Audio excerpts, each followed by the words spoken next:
Hey folks, welcome back to Only the Best Fantasy Novels. My name is Robin, and today I want to talk about a pair of novellas that are some of the best fantasy fiction I've read this year. Written by Ose Utomi, these are the first two novellas in the Forever Desert trilogy. And it's just this incredible pseudo-African trilogy of stories where we follow this village and the way um, we follow this village and in different time periods. The first novella, if we benchmark it at present time, then the second novella takes place 500 years after the events of the first novella. So they're largely contain stories, but the second is informed heavily by the first. But anyway, I'm getting ahead of myself. The first novella is The Lies of the Ajungo, and The Lies of the Ajungo is the story of Tutu, this young man who's on the cusp of manhood. He's about to essentially come of age, and in his village, when you come of age, you lose your tongue. Why? Because in this extremely harsh climate, in this extremely harsh setting, Tutu's village has no source of water. The people get by on drops of water, essentially, and their only source of water is a rival tribe, the Ajungo. The Ajungo trades them just enough water to survive and not much else. And in exchange for that water, they ask for the tongues of every member of Tutu's tribe who's of age. So before he comes of age, right before he gets his tongue cut, he makes a choice that some of the braver members of the tribe make, which is to set out into the forever desert to try and find a source of water. Many have tried this in the past, none survive, and it's essentially considered a fool's errand. But of course, things are about to change. Tutu sets out into the desert, and as he journeys through the forever desert and more of this story unfolds, we slowly realize that there's a lot more going on here than what we've seen through the lens of Tutu's perspective so far. Like there's something very strange, very interesting going on, and as a result of the gradual unfolding of this mystery, this book just became an absolutely fascinating and absolutely compelling read for me. By the end, I was completely and utterly hooked. As soon as I finished this, I immediately dived into the second, and they're novellas, so I finished both of them in one sitting. But yeah, so this story, it's very, I would describe it almost as like a low fantasy story. It's very down in the dirt, very gritty. Like, this is a harsh world. These are harsh people, and just surviving in this setting takes it out of you. At the same time, like, this book, this story, it very much has a fairy tale feel to it, mainly in the way that it's structured and mainly in the way that the mystery unfolds. Like, it reminds me so much of these classic fairy tales. But interestingly enough, the writing style is not what I would typically associate with a fairy tale. That whimsical, ethereal feel that fairy tales tend to have. Like, that's very popular when you tell a fairy tale inspired story. There's none of that in here.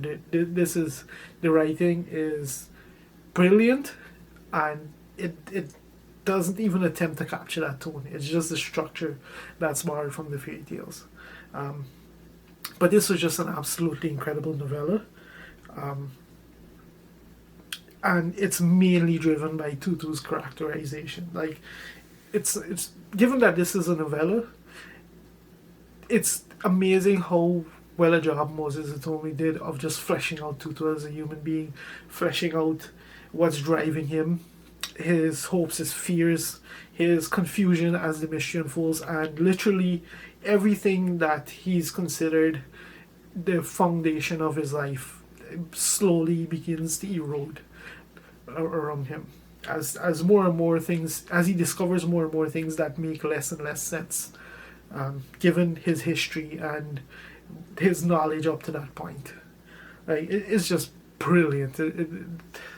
If you ever want to read a story about a character who is forced to confront every single one of their preconceptions and deal with the reality of that of learning that things are not what they seem, this is a great story for it.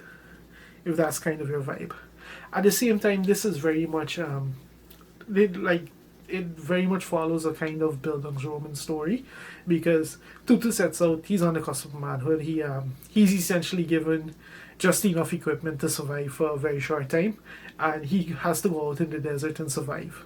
And like I said, this is a very harsh climate. It's do or die, and he grows up fast. He grows up hard, and along the way, well, I wouldn't dive into that because that's starting to get into spoiler territory. Given the way this novel is just this novella is just structured, like there's not much you can discuss about it without it being very spoilery.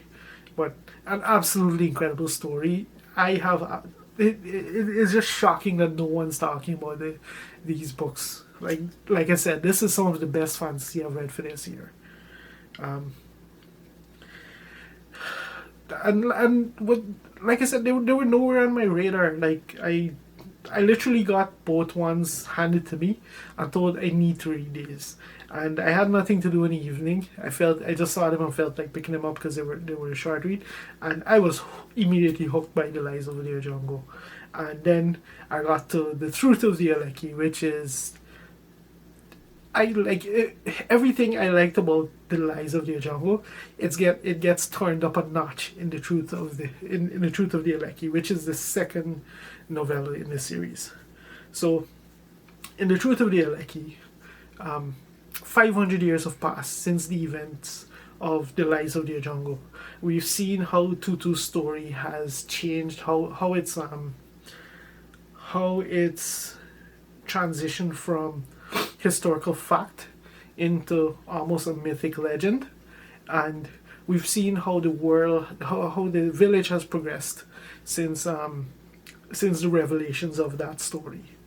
At the same time, we learn that the more things change, the more they stay the same, because what's going on in this village is, like, right from the outset, when as we learn more about how the village is in the present day, we learn that things haven't really changed. Like they may have the way it's being done has clearly changed, but it hasn't truly changed.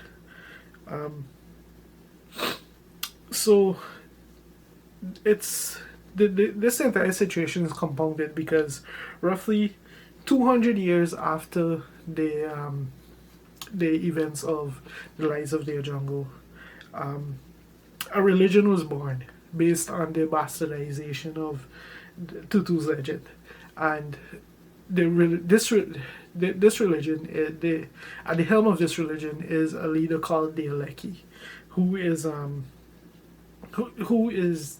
basically the leader of this cult, and he's considered like this terrifying enemy of the village that for no apparent reason just wants eradication. And as a result of that, for the last 300 years, a forever war has basically been fought between the cult and the village. And the Lies of the Aleke, the truth of the Aleke, is essentially the story of how that war ends. So, like I said, if I thought, as much as I thought the Lies of the Ajungo was incredible, Ose Utomi just takes it to 11 in this one. Like, just an absolutely incredible story. Like, it was this one that made me really stop and think just how high above their weight class these novellas are punching. Like, this one, it doesn't do the whole fairy tale structure that the first one did. Which, by the way, this when I got to this novella, I realized that one was very deliberately written that way, because with this novella now, we have the events of the first one essentially become a myth, a legend within this world. And what better way to tell a myth or a legend than with a fairy tale structure, right? But yeah, we like in this one we follow a brand new main character who he's someone we can really root for.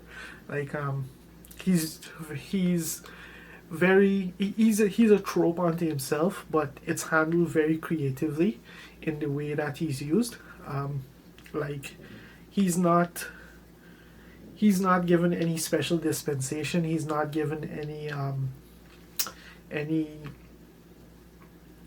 like he doesn't become essentially a chosen one for the plot. Instead, he's used. He's clearly been roped into this situation and used by the people within the story. And as the story progresses and the mystery, because these books, they have a heavy element of mystery. In both situations, the main character, they're forced to challenge their society, challenge their history, challenge their culture, and how they deal with things is very different. And in this case, this main character, like as we follow him, as we get more revelations surrounding the entire what we're told about the history of this world, and the way that this world functions, as he learns more and more unfolds, we have we're constantly challenging our preconceptions. And that's where this book gets tricky, because no matter what you think you know, it's not until the very end that you'll actually find out what's going on. Because Moses Utomi just delights in playing with, in the same way that the main character is forced to deal with their preconceptions, and given that we're essentially informed of this entire situation by the main character, he plays with our preconceptions in the same way. Like, but he plays with the standard way a story of this nature would develop, and he just messes with you along the way. And by the end, like he just leaves you completely mind blown. Like these books just deal with so much. They deal with our perception of history. They deal with the way that we view our culture. They deal with the fluidity of history. They deal with, I don't want to get into too much more because of the things that they deal with, because that's definitely spoiler territory. Like, these novellas are short. And like I said, they pack well above, they punch well above their weight class. It's just the sheer amount of things they do. Like at the end of this book, I was just shell shocked. I was not prepared for how this book ended, and I cannot wait for the third one. This second novella is just this insane plot, and it's wrapped around this world. It's cultured in this world that's both very familiar, but also very unique, because we thought we knew this world coming into this second novella after the Lives of the Ajungo, but things have drastically changed in 500 years. And absolutely amazing from start to finish. Like, this pair of novellas are some of the best fantasy I've read this year. They're absolutely incredibly well written, extremely compelling, highly engaging. The main characters are people that you have to set aside all your preconceptions and just read and just follow their journey to see where this ends. And Moses Utomi is just a wonderful writer who he has some fun tricks up his sleeve for these books. Like, I had a blast reading them from start to finish. It's just tragic that no one is talking about these novellas. I'm sure they're popular in other spaces on booktube, but with the channels that I follow, I haven't seen anyone mention these novellas in any of their videos. And check them out. Do yourself a favor and check them out. These are novellas. They're short reads, they're very fast, and they're absolutely worth it. If you're a fan of creative fantasy, if you're a fan of epic fantasy, high fantasy, fairy tale, any form of fantasy, you need to check these novellas out. Yeah, that's pretty much all I have to say about the Lives of the Jungle and the Truth of the Aleke. I hope you give them a shot. They absolutely deserve it. And yeah, I'll see you next time.